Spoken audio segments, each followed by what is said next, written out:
Yes, here we are. Good evening. Hope you had a good day and welcome to Friday's programme. Now, coming up tonight, 4 generations of one farming family, but will there be a farm left for Bob's great-grandson to run? Today, the farmers fighting plans for inheritance tax took their fight directly to shoppers. I fully agree with everything they're doing. They need to sort of make a stand, don't they? My brother-in-law's a farmer, so they always bloody complain. It's either too wet, too hot, too cold. Also tonight, she lost 11 stone with the help of a weight loss jab. Now the drugs are being offered on the NHS. And we're going to be talking about this tonight. What are your views on this one? Weight loss jabs on the NHS. Good thing or not? Would you try it? Are you trying it at the moment? Should they be available on the NHS to all? There are warnings about the cost and demand could bankrupt the health service. Weight loss jabs and that full story that you won't want to miss in just a sec. But views on weight loss jabs, the email address is there. Tweet me or text 81333 81333. We'll have some of those later in the programme. Also tonight, why would you do this? Chairs, sofas and mattresses dumped just yards from a tip. Just not believe what I see. There was that much rubbish and there was that much things running around. Oh, I just wanted to get rid of it. Would anybody like a hard-boiled egg? Let's find out later whether anyone took me up on my offer and just what was it all about. Could I have tempted you with... Oh, absolutely not. Oh, you put me off my dinner. Right, cool and cloudy for the weekend. I'll be back shortly with all of the details.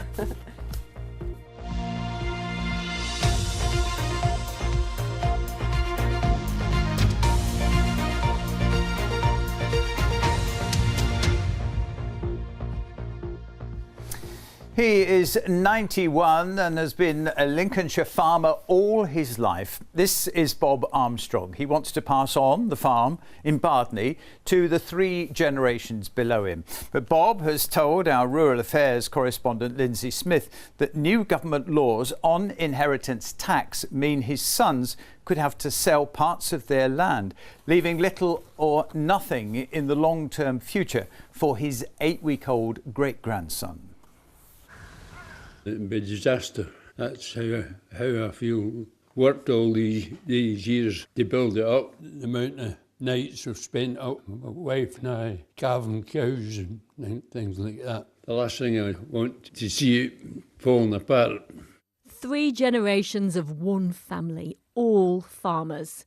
91-year-old Bob, one of his sons David, who's 63, and David's daughter Kate, who's 35. They fear there may be no farm left for Kate's 8-week-old son, Archie. My main wish or hope is that they're able to carry on where I left off. Bob Armstrong and his wife Margaret didn't inherit their farm. In 1957, they rented a small amount of land in Lincolnshire. His sons now grow potatoes for Tesco's, for McCoy's Crisps, and their crops make thousands of loaves of bread a year. The farmers also made a lifetime of memories. We could be looking at somewhere around a £700,000 tax bill just to get from grandpa to dad. If that's then going to be similar to get from dad to my generation and then my generation to Archie, there's not going to be, if we had to sell land off to pay that, there's not going to be a lot left in terms of a viable business. Despite the protests, the government insists it's fair for farmers to pay 20% inheritance tax. That's half the usual rate. They were previously exempt. They say the money will fund vital public services. But David says it'll mean less food is grown here. There's a shortage of potatoes at the moment and we'd like to invest in more storage, money which would have been allocated for that investment. Potentially now I'm thinking, how long are you going to last, Dad? Should I be hanging on to that and not making them types of investments?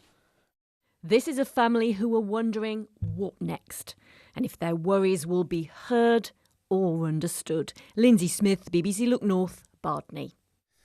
Well, today farmers went to speak to shoppers about inheritance tax rules at several of our local supermarkets. One farmer went to Sainsbury's at Hessle near Hull on his own to put his case, and our reporter Simon Spark was there.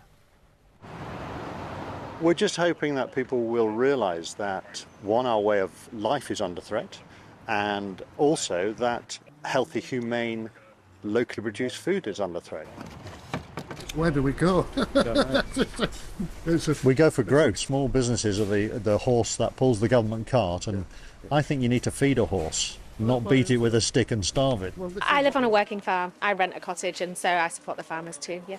I see that they've got families that they want to pass down to, so yeah, I support them. Whether you agree or disagree, I don't know whether I agree with you, my friend. Yeah, thank you for your support. Is that what you intend to do?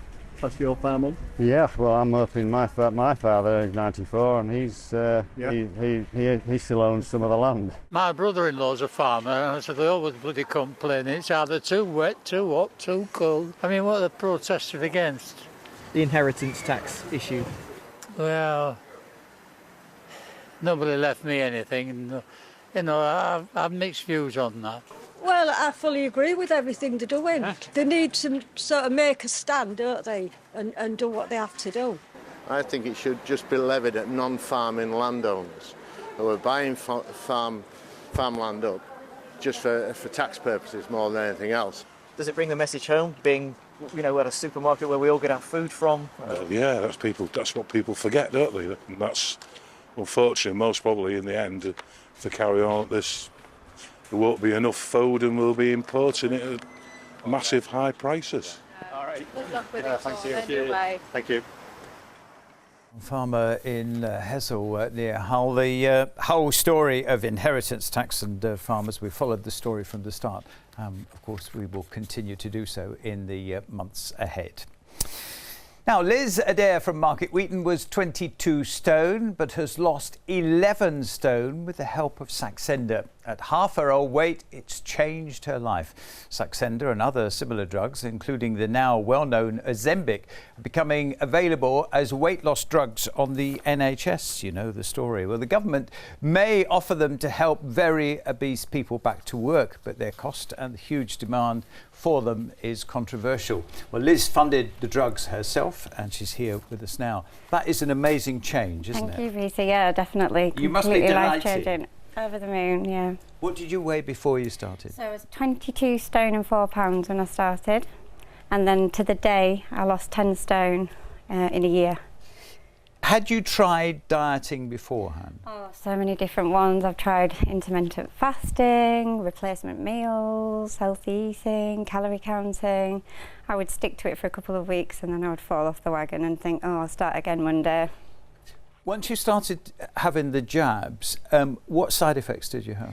Very minimal, just a few headaches, dry mouth, and that was pretty much it. I didn't have any tummy problems or anything like that. So you felt full?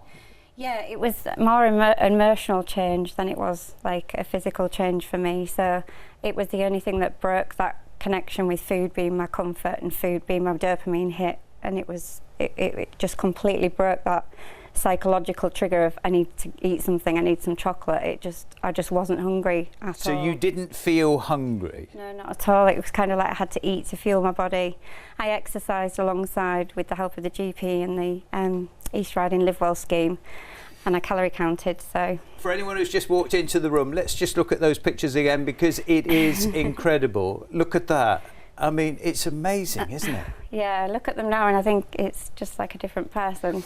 What about those people who say, you know, that you shouldn't take drugs, you should lose weight, you should do it yourself? Well, I was morbidly obese for 20 years, so all of my 20s and all of my 30s I was super big, and I tried and tried and tried, and this has changed my life in the matter of 6 months. How has it changed your life? How different do you feel? Oh my God, completely different. I've got energy, I feel physically fit, I feel like mentally much happier and much more resilient. And do you think that other people's reaction to you or the way people treat you is different now? Oh yeah, definitely. As I say, when you're big, you're aware of people judging you, but you also feel invisible. I don't know if that makes sense or not, but you definitely do.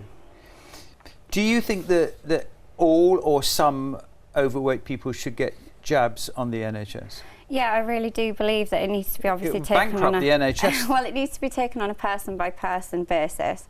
I don't know if drug companies need to be taken to task by the government. Also, the NHS could look at subsidising as opposed to just, giving it away, subsidising the cost of it to make it more readily available. But some people watching will say, you should lose, should just lose weight. Well, I tried for 20 years. And I was successful with this. I was on it for a 6-month period, which cost me £900. So I think if the NHS took my case as an example, then I think it would cost a lot less than that to treat me with medical conditions of obesity. And do you think a lot of people will find the money because you have an advert like this and you see that? It's worth every penny. That's all I would say to people. It's worth and what about now? You're not having jabs now? No, so I only had it for a 6-month period. I lost 5 stone with the drug, and then I lost a further 5 stone without the drug, and then another stone after that. It took me a year to lose that last one there. Do you think you will ever go back to how you... Definitely not. I hope not. No, because it's changed the way that I live. It's changed my lifestyle completely. I exercise, I eat well, I eat healthily, and that makes you want to continue eating that way. You look well on it. Very good to meet you. Can I say happy birthday to my mum? She's 79 today. Oh, we're doing it. Well, yeah, happy birthday to your mum then. Thank you. Right, you snuck that in on me, didn't you? Snuck that in. Very good to see you. Thank you very much indeed. Now, would you try it? Should it be available on the NHS for all? There are warnings that the cost and demand, of course, could bankrupt the health service. Is there anyone watching at the moment who's taking the jab, using the jab right now? Do you think we need drugs to lose weight? If you are doing it right now, I'd be very keen to hear from you if you want to get in touch. The usual way, the email address is there. Follow me on Twitter, tweet me now, or text 81333, 81333. Start the text with the word Look North. I look forward to hearing from you. We'll have some at the end of the programme. Now, some more news tonight. A man has been arrested on suspicion of causing death by dangerous driving after a crash near Beverley last night. It happened on Mews Lane at around 5 o'clock. A Subaru left the road and crashed into a tree. The passenger died at the scene and the driver was taken to hospital with serious injuries. The 36-year-old driver of a second car remains in police custody. As fly tipping goes, this is pretty bad. Daniel Bint from Bridlington has been fined almost £1,000 for tipping this waste at Thwing in the Yorkshire Wolds, totally blocking the road. But it is nothing compared with this at Immingham. Tons of waste illegally dumped in a lane which is just a few yards from the council tip. Our reporter Lara King spoke to Frank Sparks about it. He and his team are a small army who clear fly tipping and litter for the community. He thinks this huge mound would take a year to remove. I come here because I go to the tip, which is about 15 foot away. And I come in here by mistake. I drove down here and I couldn't believe it, actually. Just not believe what I see. It took me 5 minutes just to drive through it. I didn't get out because there was that much rubbish and there was that much things running around. Oh, I just wanted to get rid of it. And I'd just love to tackle it, but it's private land and it's up to them to sort that out, isn't it? Can you tell me what is in there then? When you drove down, what did you see? Everything. Mattresses, settees, beds, the lot, fridges. It's just unbelievable. But if I tackle it with me 6 volunteers, I reckon it'd be close to a year. So you think it would take you a year to clear that? Clear that, yes, definitely. But with the skips, if we could get the skips here from the land company, I'd do it. I would do it because I don't like to see it. They should have a gate across and a camera, and it'd stop all that. And who do you think's dumping it? Anybody that can dump anywhere quick for a quick buck. Well, North East Lincolnshire Council say it is investigating the fly tipping. Thank you for watching this Friday night. Beautiful picture tonight. Lewis Thompson took this in Goole. Some beautiful clear skies this week. Thank you very much indeed for that. Keely Donovan, good evening to you. Now, there have been some dodgy TV pictures just recently. Only when you're on, Peter. Oh, well, that was a bit outrageous. I got in there quick. Charming. Well, I must get most of the moans were blaming Paul, but it's to do with pressure, isn't it? So do not adjust your set. Is that? No, don't adjust your set. It's unbelievably, when we get settled weather, it can affect the television signal. So it's nothing to do with your signal, and it will get better through. There you are. It will get better through. Don't know what I'm doing. I've been away for a while. It will get better from about midweek next week, because we are expecting things to turn more unsettled. But in the short term, things are very settled, but they're getting cooler. There's a lot of cloud in the forecast too, and there's also some mist and fog, particularly on Sunday morning, but on Saturday and Sunday, some of us will be waking up to some mist and fog. So that high pressure is gradually going to ebb away eastwards. We'll draw up the cold air from the continent, but it does remain settled over the weekend. We will have some overnight frosts as well, but it should stay dry.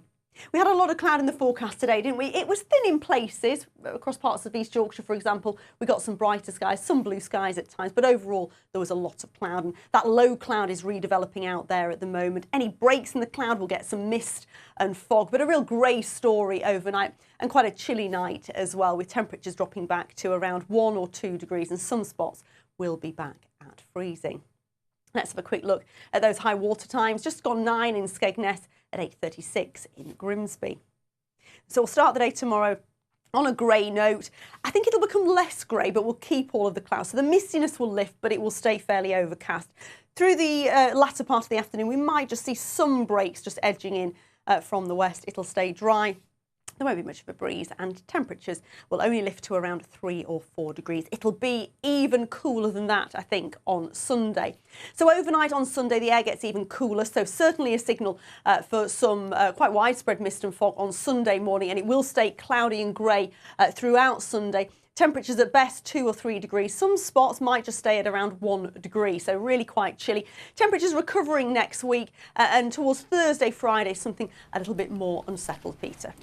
Sue says, I'm in Wet Wang and I'm getting interference. Is it Paul? Anyway, I can't believe you called me dodgy anyway. I really can't believe that. Yeah, particularly with the eggs. I'm definitely turning the television off now. Charming. Yeah, sorry. Have a nice weekend. Now, artificial intelligence is working its way into our lives in more ways than we may actually realise. It's certainly been in the news a lot recently. It's exciting, it's new. Take a look at this BBC Sport notification about the Brazilian tennis player João Lucas Reis da Silva. Instead, Apple's version said Rafael Nadal comes out as gay. This illustrates the biggest issue with using AI for academic work. There's something that we call hallucinations. AI just makes something up.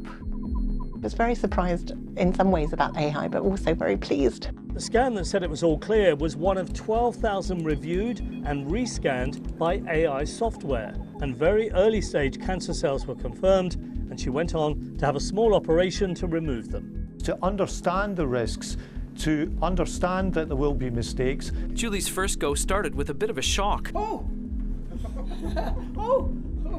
But in a few minutes, the AI had worked out her stride pattern. Facial recognition is a really intrusive, worryingly inaccurate surveillance technology. That's the irony of AI. It will make public services more human.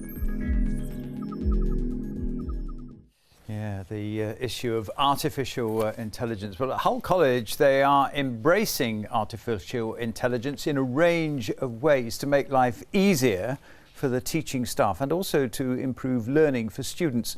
Amanda White has more. A first glimpse of what AI can offer for staff and mature students at Hull College. We've done music, we've done images, we've done logos, we've done writing, CVs. What's this dog in a tutu all about? Well, we were just asked to create a picture that we thought was funny and humorous, and I do have a black Labrador and he looks very similar, so I think he might dress like that next time he goes to Cleethorpes Beach. It's opened a whole new wardrobe of different things that you can do, you can't do, and it's not as scary, definitely not as scary as I anticipated it to be in the beginning. Elsewhere in the college, AI is already in full use. This is one of the tools that AI can bring into the classroom. Everything the teacher says at the front is being typed out here on the big screen, and simultaneously in many languages being translated for the students. Here for Anise, it's being translated into Spanish. They are helping me to understand how to speak and improve my confidence. We read that, and then it shows us the words we couldn't speak correctly. Yeah, and then we can practice here to speak these words. Sources. You got it right. It's good to speak to people. When I used to work with my friend like a few years, like 2 years or years and a half, I wasn't just walk with them and with no talking even, like, because I wasn't understanding very well. But right now it's good. The college's principal is passionate about how AI can revolutionise teaching and learning. AI enables teachers to become superpowered. So this is like riding a bike. It just enables the teacher and the student to get there faster. It doesn't change their dynamic. It doesn't change the process of learning. It makes it quicker.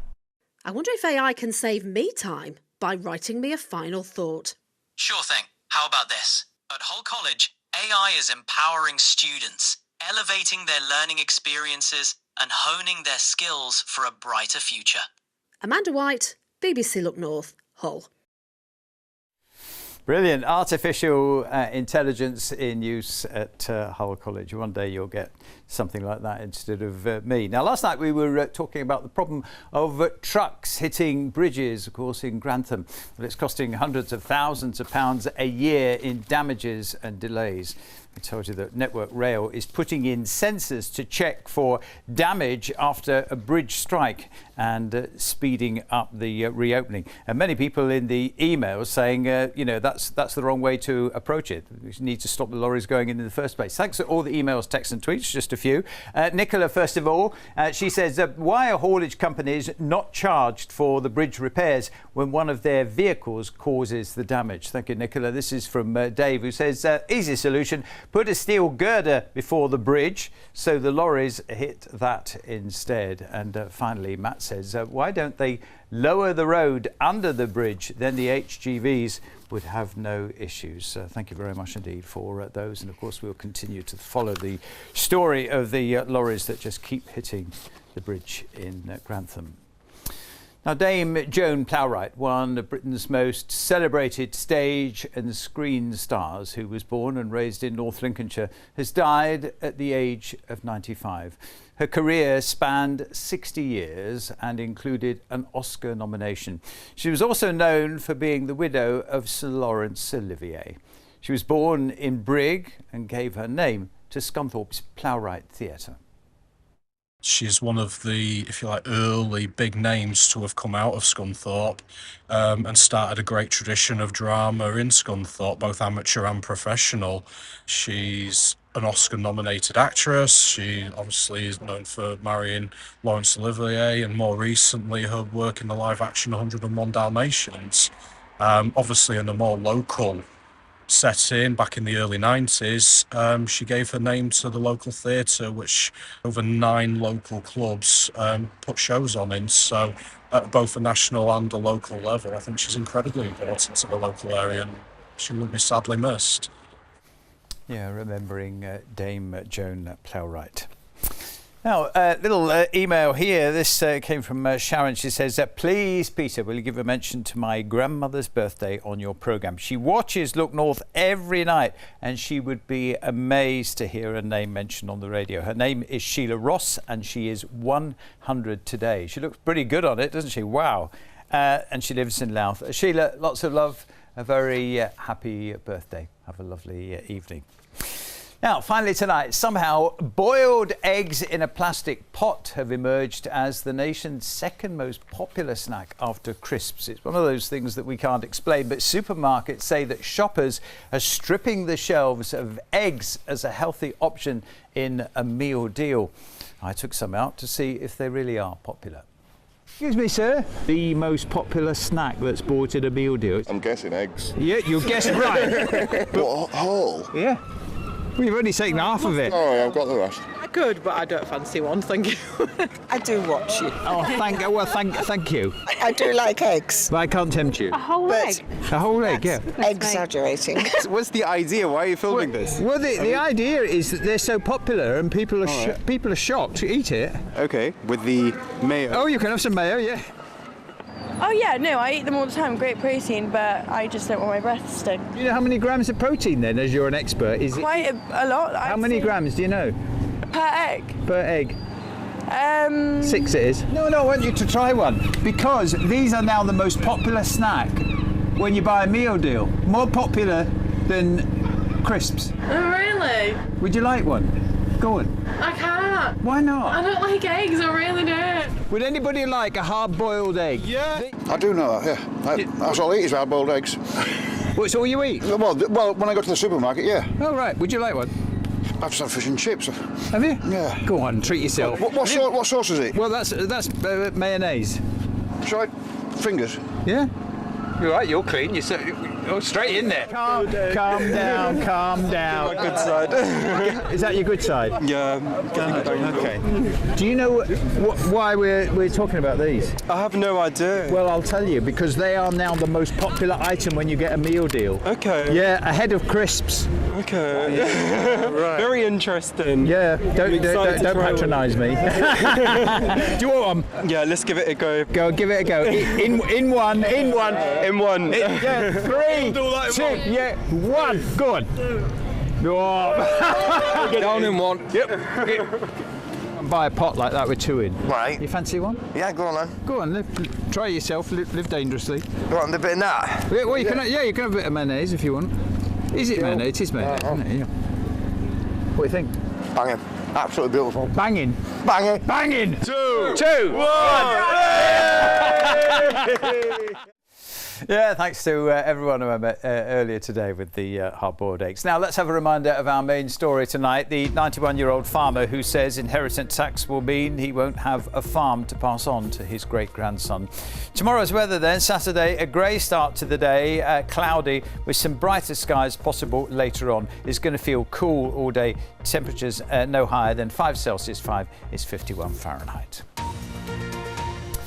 Now, response coming in on the subject of weight loss jabs. Andy says, totally disagree with this. If you want to lose weight, stop eating rubbish foods like takeaways. It's too expensive. Why should the taxpayer pay for it? Elliot says, there's always another way to lose weight. Some people are just lazy, and that's what they should use the jabs for. This shouldn't be allowed. Bradley said, there is a reason you are fat. It's because you are lazy. Lose weight the normal way and stop wasting taxpayers' money. Neil says, I'm overweight myself. It's my fault. No one else's. A baby in hospital with an illness needs the money and the investment much more than a fat person. Denise says, I am totally against this. There's not an awful lot of sympathy here. But just finally, on a lighter note from John, he says, I'm on the diet jab. Every time I pick up a cake, my wife jabs me. There's always one. There's always one.